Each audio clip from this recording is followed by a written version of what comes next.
Welcome to the Deep Dive. This is where we take that pile of sources you send over articles, research notes, and, well, we boil it all down to the most important insights for you. Think of it as your shortcut to really getting a handle on the topics you're interested in. Today, we're diving into the world of discount retail, specifically a company that's right in the middle of a huge transformation, Dollar Tree. We're going to unpack why they're ditching a major part of their business, how they're basically changing the whole game on what they sell, and maybe the biggest surprise, how they're pulling in shoppers you really wouldn't expect. We'll even touch on how, global trade stuff is hitting prices right there in your local store. That's right. We've got the stack right here, the reports, the analyses you shared, all focused on Dollar Tree, its strategy, its numbers, the risks, the market view, basically where things stand as of June 4th, 2025. So our mission today, cut through the noise, understand the core business now that they're slimming down, check its financial health, look at the competition, and really figure out what's driving value or maybe risk for Dollar Tree right now. And yeah, all based on the sources you sent in. Just a quick heads up before we jump in, this deep dive is brought to you by our fantastic members at Stock Analytics AI.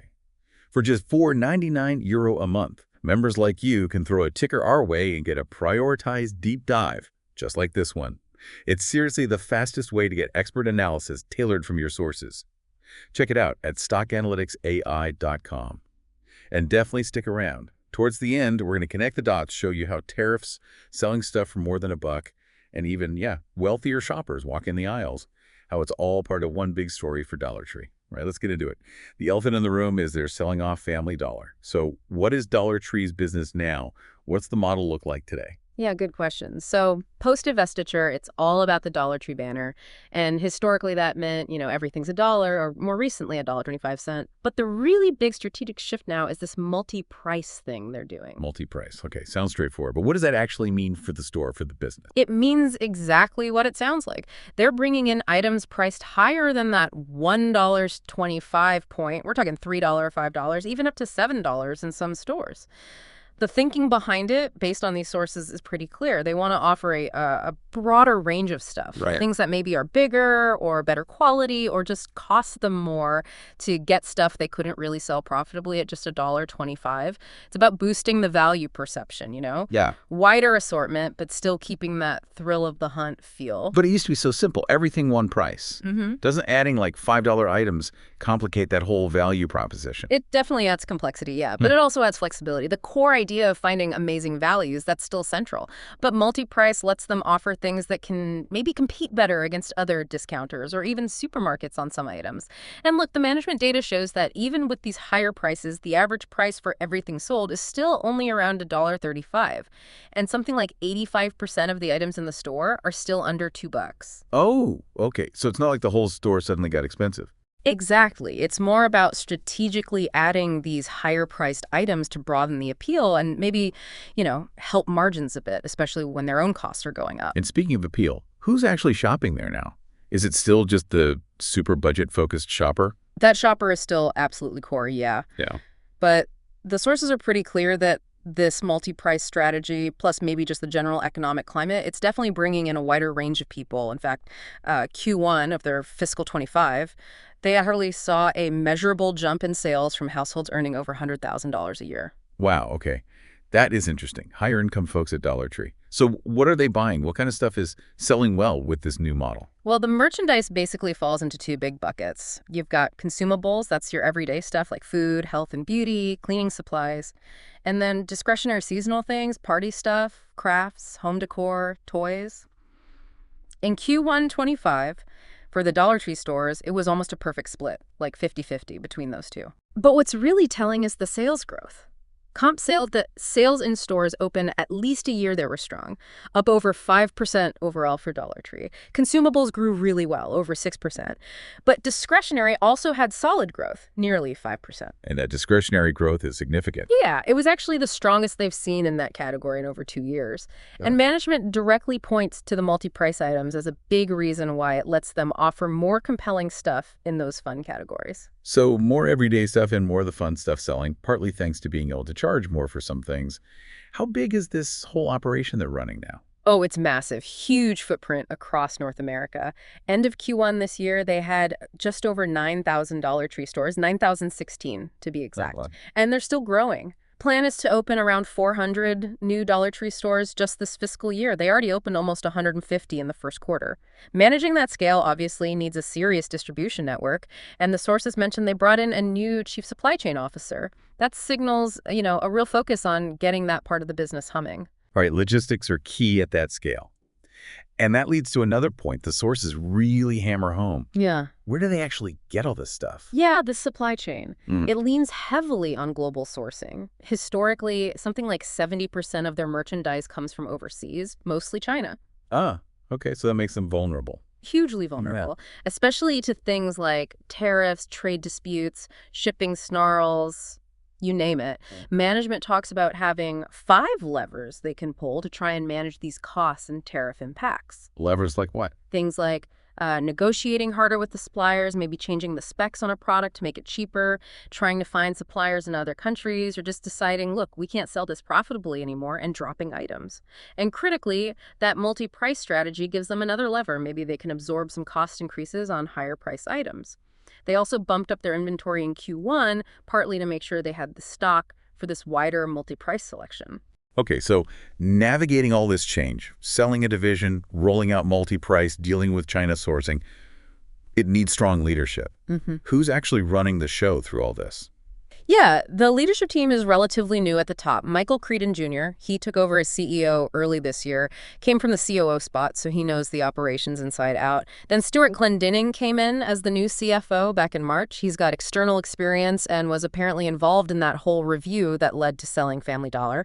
They've also got an independent chairman, and the board's seen some recent additions focused on governance. So this is the team steering the ship through the divestiture, the massive multi-price rollout, and those tricky tariff headwinds. Let's talk more about that Family Dollar sale. That's a huge move.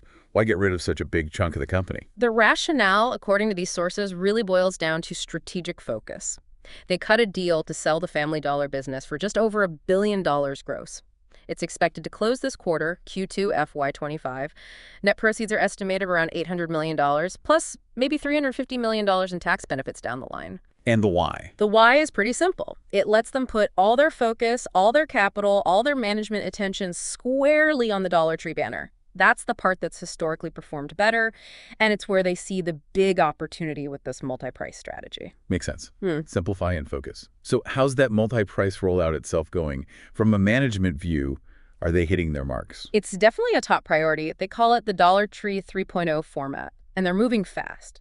End of Q1, they already converted about 3,500 stores. That's like 500 stores switched over just in Q1. Wow. Yeah, the goal is to get about half the entire chain converted by the end of this fiscal year. And management's reporting positive results from these converted stores, bumps in sales, more foot traffic, people spending a bit more per trip. So with all this investment converting stores, opening new ones, where are they putting their money? What are the capital allocation priorities? It's really focused almost entirely on the Dollar Tree banner right now. So number 1 is funding those 3.0 conversions, paying for the 400 or so new stores planned this year, and investing in making the supply chain better. After that, the second priority is returning cash to shareholders, mostly through buying back their own stock. And have they been doing much of that, buying back stock? Oh yeah, they've been pretty active lately. So far this year, they've bought back over $500 million worth of shares. In Q1 alone, it was nearly 6 million shares for about $437 million. Okay. And then even after Q1 ended, up to early June, they bought another roughly 780,000 shares for about $68 million. They still have authorization for about $520 million more. But here's an interesting wrinkle. Their official financial forecast for this year assumes no more buybacks beyond what they'd already done. So what does that suggest? It suggests that while they clearly see value in buybacks, especially at recent prices, the number 1 immediate priority, probably until that Family Dollar cash is fully in the bank and things stabilize, is plowing money back into growing and transforming the core Dollar Tree brand. They're also keeping an eye on debt. They paid off $1 billion in notes that came due. Their overall debt level is, well, it's noticeable. Total debt's nearly twice their equity, though net debt minus cash is lower, maybe 55% of equity. But that incoming cash from the Family Dollar sale, roughly $1.15 billion net, that's a huge boost to their liquidity, gives them options. pay down more debt, or just keep fueling that Dollar Tree investment. And the spending on stores and infrastructure? Capital spending, yeah, it's going to be high this year, between $1.2 and $1.3 billion projected. Management basically said this is likely the peak year of their investment cycle in the new Dollar Tree format. Okay, let's really dig into the numbers now. Q1 fiscal 25. Setting Family Dollar aside, how did the actual Dollar Tree business perform? Right, looking just at continuing operation, essentially the Dollar Tree segment Q1 showed really strong top-line momentum. Net sales hit $4.64 billion. That's up over 11% compared to last year, and they actually beat their own forecast. Nice. And the stores themselves? The core Dollar Tree stores, yeah, strong same-store sales growth over 5%, and it came from both more people coming in, traffic was up 2.5%, and people spending a bit more. Each visit average ticket up 2.8%. So healthy growth drivers, gross margin, that sales less. The cost of the goods they sold had actually ticked up slightly by about 20 basis points to 35.6%. Lower shipping costs helped, better product pricing too, but that was offset somewhat by higher costs in their distribution centers and more shrink losses from theft or damage. Okay, margin up a tiny bit. What about operating costs? Those did go up as a percentage of sales, SG&A they call it, mostly due to higher depreciation because of all the store investments, higher wages for store staff, and increases in things like insurance and utilities. So when you put it all together for the Dollar Tree business specifically, their adjusted operating margin actually dipped a bit compared to last year. It landed at 11.4%, down about 110 basis points. So higher operating costs were the main drag there. That and also some temporary costs related to the Family Dollar separation. They have these transition service agreements, TSAs, where Dollar Tree provides services to Family Dollar for a while.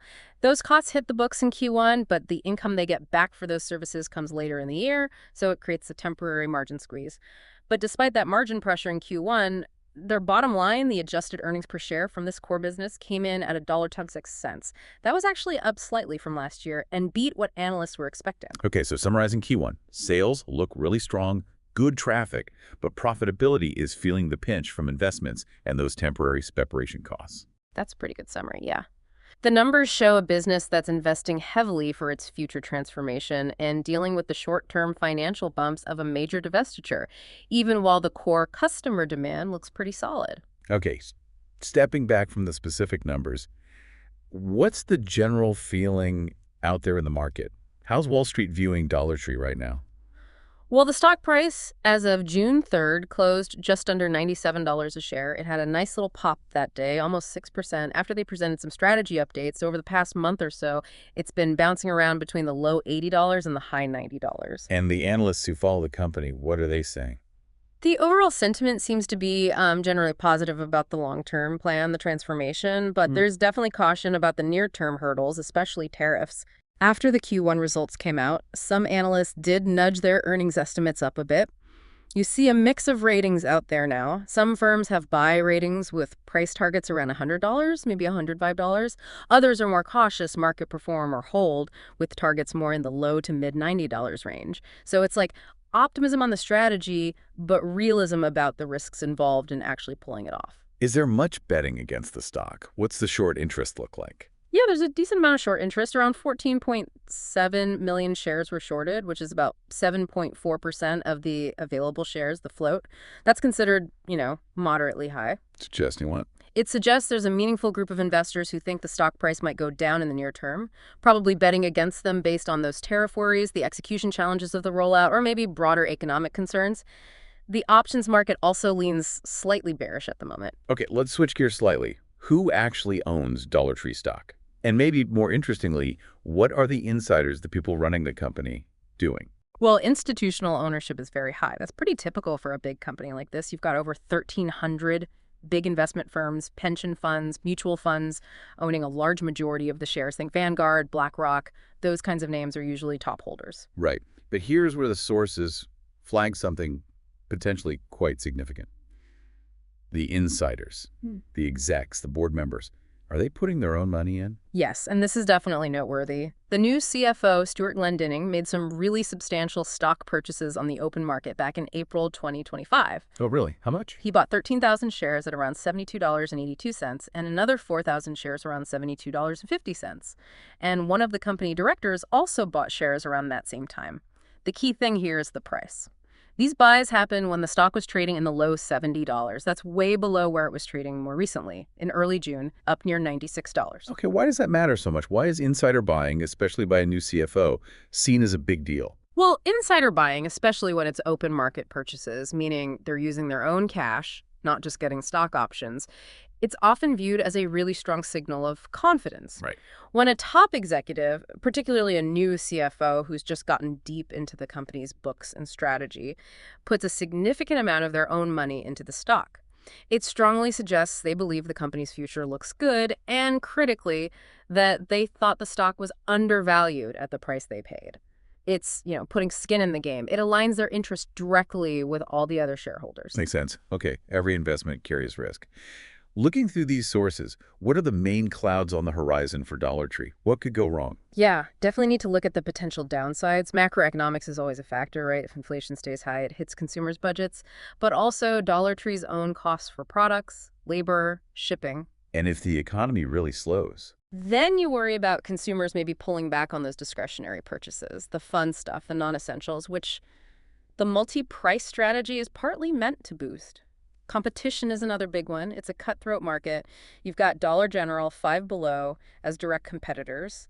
But the sources also highlight growing pressure from hard discounters like Aldi and Lidl. They're increasingly adding general merchandise, non-food items, going right after that same value shopper and pulling in higher income shoppers too. So competition's heating up. What about risks inside the company? Execution risk is huge. Rolling out this multi-price 3.0 format across thousands of stores, that's incredibly complex. Getting the right mix of products at the right prices, managing all that inventory, training staff, it's a massive operational lift.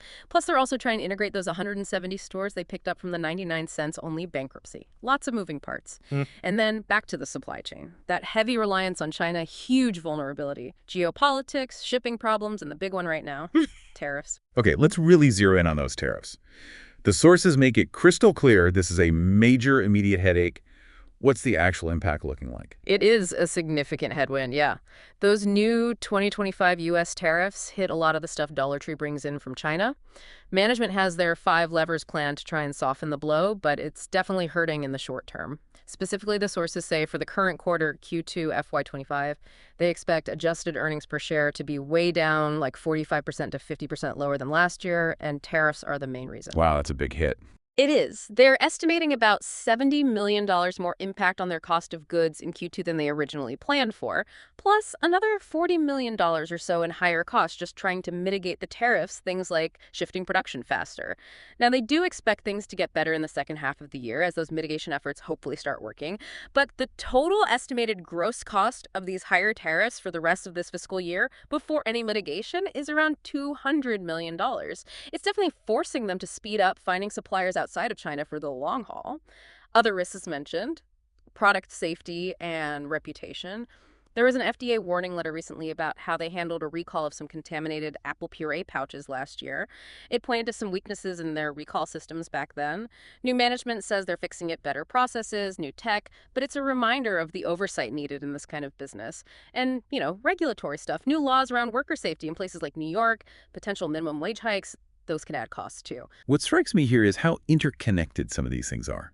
You've got tariffs pushing up costs, which makes the multi-price strategy seem like a necessary response. But then, does selling more expensive stuff risk alienating their core customer or damaging that value image they're built on? That's exactly the tightrope they're walking. It's the central tension. Multi-price is their main tool right now to fight cost pressures and attract more customers. But the risk is precisely that, do they lose their loyal base who came for the dollar deals? Can they convince newer shoppers that the $3 or $5 items are actually good value? Executing that transition, balancing cost management with value perception across all these different price points in thousands of stores, that's the make or break challenge. Okay, so we've taken this deep dive into Dollar Tree. We've looked at the huge transformation selling Family Dollar, going hard on multi-price. We've dug into the recent numbers, the market view, the big risks like tariffs and competition, even peeked at insider buying. What's the big picture takeaway here, maybe from a value creation perspective? Well, from a value angle, you've got a company actively, deliberately trying to reinvent itself.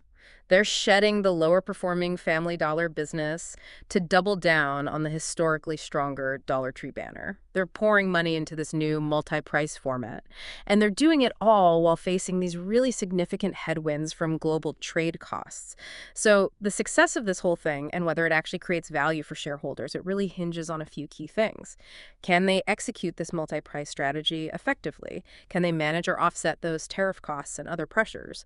And does focusing solely on Dollar Tree actually lead to better profitability and better returns on the money they invest? Returns on investment, right. How are they doing there? That's a key point. Return on invested capital, ROIC. Basically, how much profit do they make for every dollar invested in the business? Based on the sources, Dollar Tree's recent ROIC has actually been below their estimated cost of capital, meaning their investments haven't consistently been earning back more than they cost to finance. That's not ideal. Not ideal for value creation, no. Now, getting rid of Family Dollar should help, as it was likely dragging down the average. The core Dollar Tree business itself usually had better returns. So a critical goal for management has to be getting that overall ROIC consistently above their cost of capital. That's how growth starts creating real value. Management says they are focused on returns. We'll probably hear more specifics on their long-term goals for this at their Investor Day coming up in October.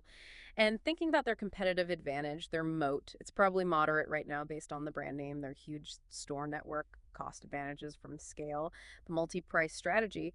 It could potentially widen that moat if they do it right, if it makes them relevant to more shoppers, offers a better mix than competitors. But again, if executed well without losing that core value identity. So yeah, the long-term picture really depends on them successfully managing this complex transformation. Nailing multi-price, handling costs, diversifying sourcing, opening good new stores, attracting those new shoppers while keeping the old ones happy. It's a lot to juggle. And this brings us right back to that hook we teased at the start. You have Dollar Tree facing these massive external pressures, tariffs, dramatically changing the cost of goods from China. Their main response internally is this fundamental shift to multi-price, selling more expensive things. And kind of unexpectedly, that strategy, maybe along with the economy, is pulling in shoppers with more money. It's this fascinating collision of global trade policy, corporate strategies, supply chain logistics, and changing shopper habits, all playing out in the aisles of your local discount store. It really is a dynamic interplay. The multi-price strategy is the key lever they're pulling to navigate both the cost pressures from tariffs and the opportunity to capture new customer groups at the same time. Their success really depends on finding that balance, managing costs effectively, maintaining the right value perception across all these price points, and just plain good execution across thousands of locations. So thinking about all this, what's the key question for you, the listener, watching this unfold? I think the provocative question is this. Can Dollar Tree truly transform its identity from being the dollar store into a successful multi-price discounter? Can they manage that shift without losing the loyalty of their traditional customers, while also attracting and keeping these newer, maybe higher income shoppers interested? And crucially, can they do all that while absorbing these big cost hits from trade and operations? Finding that balance, that's the whole game right now. And that wraps up our deep dive on Dollar Tree. We've covered the big strategic moves, the multi-price gamble, the financial performance, those significant tariff challenges, management's focus, and yeah, that very delicate balancing act they need to perform. Hey, if you found this breakdown useful, imagine getting this kind of analysis on the companies you're tracking. Remember, Stock Analytics AI members can submit tickers for prioritized deep dives like this one. It's a great way to get up to speed fast. Find out more and join for just $4.99 a month at stockanalyticsai.com. And also, if you like this format, want more deep dives digging into the details, make sure you subscribe to the Stock Analytics AI YouTube channel. We're putting out this kind of analysis regularly. And just the necessary disclaimer, please remember the information discussed here is based entirely on the source materials provided by the listener and related public info referenced in them. This is purely for informational purposes. It is absolutely not investment advice. We aren't endorsing any specific viewpoints from the sources, just relaying the ideas within them. Investing always involves risks, so please do your own thorough research and consult with a qualified financial advisor before making any investment decisions. Thanks so much for joining us for this deep dive. Hope it gave you some valuable perspective on Dollar Tree. We'll catch you on the next one.